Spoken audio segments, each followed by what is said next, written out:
호재인데요. 강동구에 호재가 몇 개 있습니다. 교통, 일자리 그런 것들인데요. 말씀을 많이 드려서 5호선 4단계 연장되는 건 다 아실 것 같고요. 현재 보훈병원, 중앙보훈병원까지만 지금 끝이 났죠. 그런데 여기서부터 이렇게 그 고덕 강일지구 있는 곳까지 4개 역이 새롭게 생깁니다. 그래서 길동 생태공원역, 그리고 한양외고역, 그리고 고덕역은 급행이 다니는 환승역이 되고요. 그리고 이쪽에 고득 비즈밸리가 지금 생기는데 그쪽에 또 역이 생기면서 이쪽 업무지구의 활성화에 도움이 좀 될 것 같습니다. 이 9호선은 아시는 것처럼 사실 골드라인이라고 부르잖아요. 뭐 노년, 고속터미널, 여의도 이런 곳들을 갈 수 있는데 사실 지리적으로 보면 강동구가 강남하고 그렇게 멀지 않거든요. 그런데 교통을 이용해서 가려면 사실 가까운 곳이 아니에요. 그런데 이 9호선이 들어오면 강남을 거의 20분 만에 간다고 해요. 급행을 타면.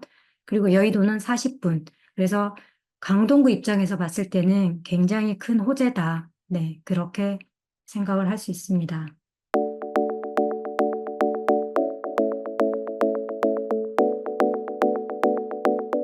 고덕역에 생기는 환승센터예요. 굉장히 멋있죠. 그럼 여기서는 5호선과 9호선이 만나는 거고요.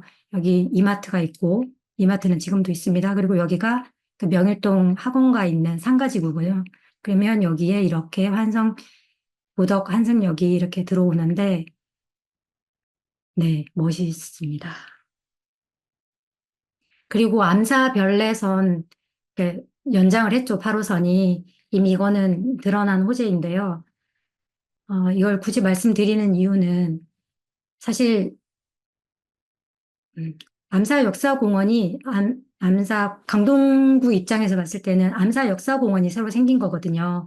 그런데 이곳을 이용할 수 있는 인원은 사실 한정적이에요. 이 주변에 있는 아파트들이나 그랬었는데 사실 천호동에 있는 분들은 다른 말씀을 하시더라고요. 지금까지 구리나 남양주에서 천호동을 오기가 쉽지 않았다고 해요. 그래서 천호동 상권 같은 경우에 남양주에서 이 별내에서 8호선을 타고 천호동이나 잠실로 오는 사람들이 있으면 천호동 그 상권이 더 활성화가 될 거다라는 말씀을 하시더라고요.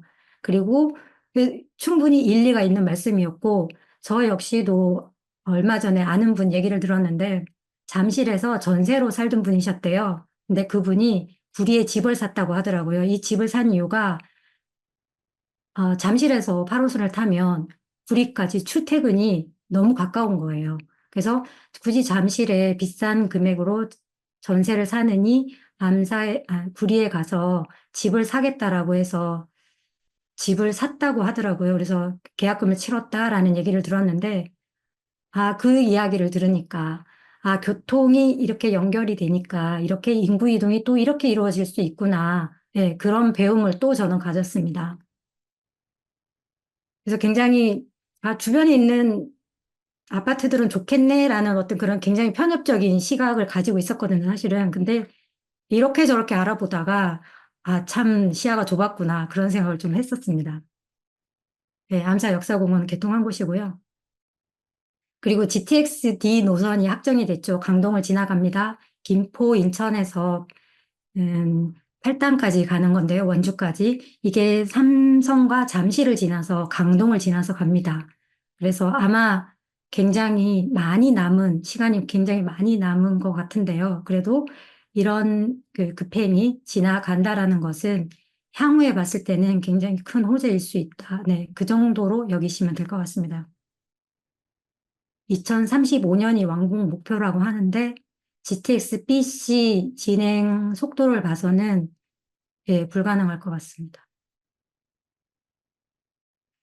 그리고 아까 고덕대교 말씀을 드렸는데요. 세종 포천 고속도로 RC가 그 비즈밸리 부근에 생기거든요. 그러면은 이 강동구 입장에서는 인적 물류 이동이 굉장히 좋아지는 거죠. 지방에서 오는 차들, 그리고 위에서 내려오는 것들이 다 서울로 진입을 하는 곳이 강동 RC가 되거든요. 그래서 수도권의 어떤 남북에서 서울로 들어오는 굉장히 중요한 중심지가 되겠구나. 예, 그런 생각을 했습니다. 그리고 25년에 완전 개통이 된다고 합니다. 저도 이쯤 천안에 제가 살고 있거든요. 여기 IC가 있습니다. 동천안 IC라고요. 저는 또 늦게 여기 주변에 땅을 보러 갔었거든요. 이미 많이 올라 있더라고요. 그래서 또 뒷북을 치고 왔었던 기억이 납니다.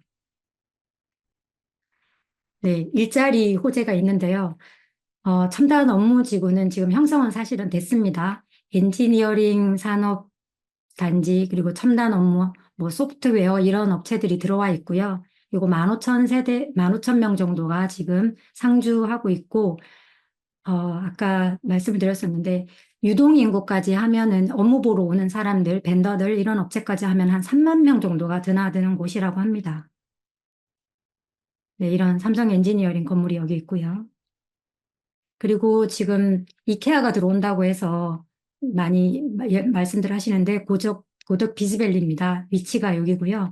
서울 고덕 강일 공공주택지구 안에 업무지구가 있습니다. 그 업무지구에 이렇게 상업 업무 복합단지가 들어오는데 여기에 이케아 같은 것들이 들어오고 그리고 JRP도 신사옥을 만든다고 하고 그리고 여러 개 후쿠전자나 뭐 이런 업체들이 또 사옥을 짓는다고 해서 지금 굉장히 강동구에서는 밀고 있는 지역이죠. 그리고 또 고덕역이 생기고요. 9호선이요. 그리고 이거는 이케아가 들어오는 거는 뭐 내년 3월이라고 해요. 그래서 26년도 되면은 거의 주변이 완성이 될 거라고 얘기를 합니다. 사실 저는 하남에 있을 때 하남 스타필드가 개장하는 걸 봤거든요. 그 하남으로 진입하는 IC에서부터 스타필드가 멀지 않아요. 그 사거리를 지나면 스타필드인데 그 스타필드까지 차가 멈춰서 있는 걸 봤거든요. 도대체 스타필드를 뭐 하러 가나 저는 그렇게 생각을 했었는데 아마 이케아도 그러려나 또 그런 생각이 들더라고요. 그래서 이런 사람들이 좋아하는 곳들이 이렇게 생기면 또 여기 상업이 굉장히 활성화되지 않을까 그런 생각을 해봅니다. 네, 이런 문화유통, 호텔, 뭐 비즈니스, 이런 생태존 이런 것들이 복합적으로 생긴다고 합니다. 지금 위에서 내려다본 모습인데요. 이게 아까 말씀드렸던 고덕대교가 이렇게 지나가서 여기는 지하로 지나갑니다. 여기서부터. 그리고 이런 고덕 비즈밸리가 이렇게 생기는데요. 이 중에 아마 여기입니다. 여기에 이케아가 들어오고요. 그리고 여기에 이런 업무 빌딩들이 이렇게 들어오게 되어 있습니다. 네, 예, 이케아가 들어오는 곳이고요. 네, 이 조감로가 굉장히 멋있죠. JYP 사옥이라고 합니다. 제가 GY 맞나? 망원동에 있는 YG구나. YG에 갔을 때도 굉장히 제가 놀랬거든요. 건물 너무 예쁘고, 그리고 그 아이돌 보겠다고 와 있는 그 청소년들 거기 이렇게 죽치고 있는 거 보고 아 이런 게 가능하구나 TV에서만 봤는데 그런 생각을 했었는데요. 아마 여기도 그런 모습들이 나올까 그런 생각이 드네요. 근데 건물 되게 멋있더라고요. 근데 여기는 지금 현재는 공사를 하지 않고 한 28년도 정도 돼야지 완공이 된다고 얘기를 들었습니다. 그리고 하나 남은 곳이 여기 강동 일반산업단지입니다. 이 첨단 업무 단지와 관련 있는 업체들이 여기에 들어온다고 해요. 그래서 여기는 건축 기술이나 뭐 엔지니어링 그런 기술 산업들이 들어온다고 하고 6,700개 정도의 일자리가 나온다고 합니다. 그러면 강동구에서 말하는 5만 개의 일자리가 창출이 되는 거죠. 그래서 강동구가 그러면 이쪽 지역은 일자리가 예, 좋아지는 그런 동네가 될 것 같습니다. 네, 여기가 첨단 업무지구인데요. 여기가 삼성 엔지니어링 문사고 이 길 건너편에 이렇게 만들어진다고 합니다.